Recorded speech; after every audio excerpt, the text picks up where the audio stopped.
Assalamualaikum warahmatullahi wabarakatuh. Hai sobat YouTube, selamat datang kembali di channel saya ini. Nah, pada malam hari ini saya akan jalan-jalan di seputaran ibu kota provinsi Maluku Utara, depannya di Sofifi. Dan di depan saya ini ada Mesjid Raya Sofifi, atau lebih tepatnya dikenal dengan Mesjid Al-Khairat. Nah, kalian bisa lihat ya.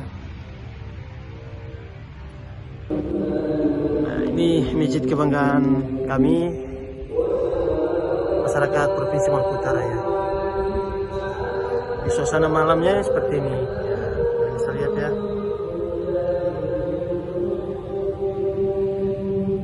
Nanti kita ke situ ya, di kota Sofifinya itu. Nah, kita jalan-jalan ke situ. Setelah itu nanti kita sambil keliling di seputaran Sofifi ini.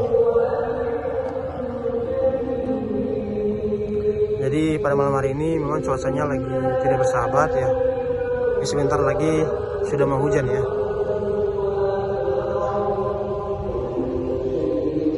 Nah, di depan sana itu merupakan tempat standnya UMKM